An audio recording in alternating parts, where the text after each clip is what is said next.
Hello guys, welcome back to my channel. तो आज मैं आया हूँ पंजाब के दीनानगर शहर में, जो कि यहाँ पे एक पंडोरी धाम नाम की जगह है। मनता की पंडोरी। तो ये काफ़ी ऐतिहासिक जगह है, काफ़ी हिस्टोरिकल प्लेस है। तो यहाँ की स्टोरी आज मैं कवर करने आया हूँ पूरी। तो यहाँ पे एक 250 ग्राम गेहूँ का दाना है। क्या आपने देखा कभी गेहूँ का इतना बड़ा दाना? 250 ग्राम, इतना बड़ा कम से कम गेहूँ का दाना है कि यहाँ पे। तो आज मैं आपको वो भी दिखाऊंगा। अभी हमारे टाइम पे तो इतने इतने दाने होते गेहूँ के, बट यहाँ पे एक 250 ग्राम गेहूँ का दाना है, जो कि आज मैं आपको इस वीडियो में दिखाने वाला हूँ।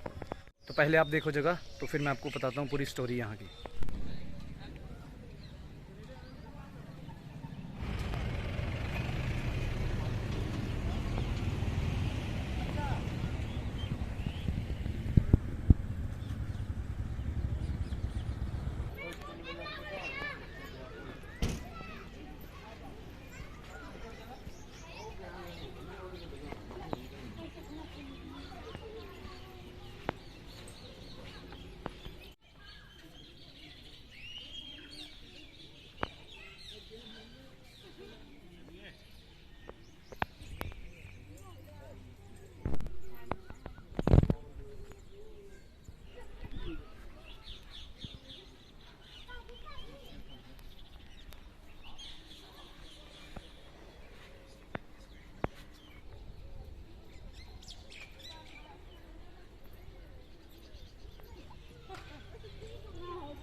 हैं?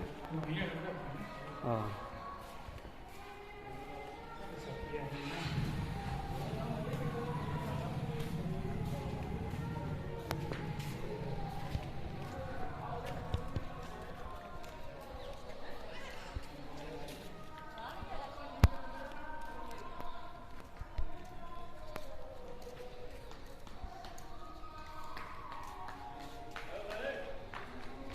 इस जगह आप लोगों ने देख ली होगी। तो एक्चुअली मैं अंदर भी जाने वाला था। तो पहले मैं एक बार यहाँ पे आया था जब मैं व्लॉग वगैरह नहीं शूट कर रहा था। तो अंदर पहले जाने देते थे कैमरा, बट आज के टाइम पे जब अंदर गया था कैमरा लेके, तो वहाँ पे जो सिक्योरिटी गार्ड थे, उस सिक्योरिटी वाले भैया ने मेरे को मना कर दिया था कि यहाँ पे कैमरा अंदर अलाउड नहीं है, जो कि मैं अंदर की वीडियो नहीं ले सका। जो कि मैंने आपको अंदर जो दिखाना था, जो मैंने आपको बोला था 250 ग्राम का गेहूं का दाना जो कि अंदर होता है, वो मैं नहीं दिखा सका। और वैसे भी कहते हैं वो आजकल नहीं दिखाते हैं। जहाँ पे आज के टाइम पे अभी जो इस गद्दी पे जो महंत जी बैठे हुए हैं, वो जो गेहूं का दाना 250 ग्राम वो अपने पास रखते हैं। क्योंकि सुनने में ये आया है कि यहाँ के लोग कहते हैं कि वो एक बार चोरी होने लगा था। कुछ चोर आए थे उनको चोरी करने के लिए, क्योंकि वो एक अपने आप में एक एंटिक पीस है। तो आप समझ सकते हो 250 ग्राम का गेहूं का दाना कौन से ज़माने का होगा। तो वो जो यहाँ के महंत जी हैं वो अपने पास रखते हैं। तो मैंने यहाँ पे पंडित जी से बात करी है, उन्होंने मेरे को बोला है कि जब भी महंत जी आएंगे हैं आप उनसे मिल सकते हो। अगर वो चाहें, अगर उनका मन हुआ तो आपको दर्शन करवा सकते हैं। तो आगे कभी भी अगर ऐसा पॉसिबल हुआ कि महंत, जब मैं यहाँ पे आया या महंत जी मेरे को मिले, तो मैं कोशिश करूँगा पूरी कि आपको मैं वो 250 ग्राम गेहूँ का दाना दिखा सकूँ। बट अभी मैं नहीं दिखा सका है, उसके लिए स्टोरी। और यहाँ पे एक स्टोरी और भी है कि यहाँ पे जो पहले बहुत पुराने जो महंत जी होते थे, उन्होंने अपने 2 शिष्य जो उन्होंने रखे थे, तो 2 शिष्य बनाए थे उन्होंने। तो वो यहीं पे बैठ के तपस्या कर रहे थे। उसी टाइम पे एक जहांगीर राजा जो कि दिल्ली का था, तो उस टाइम पे तो वो जैसे होता है पुराने टाइम पे, जैसे पुराने टाइम पे होता है कि राजा शिकार करने वगैरह इधर उधर जाते हैं। तो यहाँ पे ऐसे आया तो जंगल में, तो उन्होंने देखा कि 2 महंत जी तपस्या में लीन है। तो उन्होंने राजा को कोई राम सलाम नहीं किया, जैसे है ना, उनकी राजा जी की वही ईगो हर्ट हो गई। तो उन्होंने बोला कि अपने सैनिकों को बोला कि इनको बंदी बनाओ, पकड़ो इनको। अच्छा, उनको पकड़ लिया, पकड़ के साइड में बिठा दिया। तो जो महंत जी थे, महंत जी के जो चेले थे, उन्होंने बोला कि महाराज आप हमारा तो कुछ नहीं बिगाड़ सकते, आप हमारा कुतिया को कुछ भी नहीं बिगाड़ सकते। उनके पास एक कुतिया रहती थी जो उन्होंने पाली हुई थी, तो आप हमारा छोड़ो, आप हमारा कुतिया की कुछ भी बिगाड़ नहीं सकते। अच्छा, राजाओं की ईगो फिर हर्ट हो गया। अच्छा जी, ये इतना मेरे को चैलेंज कर रहे हैं। तो राजा ने अपने सैनिकों को बोला कि इस कुतिया को 1-2 अफ़ीम की गोलियाँ, अफ़ीम जो होती है, 1-2 अफ़ीम की गोलियाँ खिलाओ, ये वैसे पागल होकर मर जाएगी। अच्छा, वहाँ पे जितने भी सैनिक थे उनके पास 40 किलो अफ़ीम थी, अलग अलग सैनिकों के पास। तो उस कुतिया को उन्होंने धीरे धीरे अफ़ीम खिलाना शुरू करी। तो उस टाइम पे 40 किलो को सवा मन कहते हैं। तो वो जो कुतिया सवा मन अफ़ीम खा गई थी, मतलब 40 किलो अफ़ीम खा गई थी।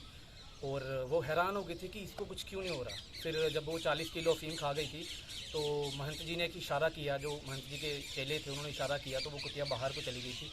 तो वो कुतिया जब बाहर को गई तो जहांगीर जी ने, राजा ने अपने सैनिकों को पीछे पीछे भेजा कि जाओ पीछे पीछे देखो, ये पागल होके खुद मर के गिर जाएगी। अच्छा, तो वो बाहर गई, वो 40 गांव घूम के फिर वहीं वापस उनके पास आ गई। तो महंत जी ने जब इशारा किया तो वो फिर दुम हिलाने लगी और फिर वो उनको और मांगने लगी। तो फिर उनको, जहांगीर जी को ये एहसास हो चुका था कि नहीं, इनमें शक्ति है, वो उनको हल्के में ले रहे थे। फिर उन्होंने उनको प्रणाम किया और माफ़ी मांगी है हाथ जोड़ के कि मुझे माफ़ कर दो। तो ये इस जगह की, मतलब आप खुद सोच सकते हो इस जगह की कितनी मतलब खासियत है, इस जगह में कितनी शक्ति है कि एक जो कुतिया है वो 1.25 किलो, मतलब एक कुतिया 40 किलो अफ़ीम खाने के बाद उसको कुछ नहीं हुआ, वो भी और मांग रही थी। बाकी जो गेहूं का दाना 250 ग्राम जब भी पॉसिबल हुआ, जब महंत जी से मैं मिला, जब भी कभी वो आए, मैं मिला, तो वो अगर वो उनकी इच्छा हुई तो वो दिखाएंगे, तो मैं उसकी वीडियो आपको ज़रूर दिखाऊंगा। तो ये थी यहाँ की पूरी स्टोरी।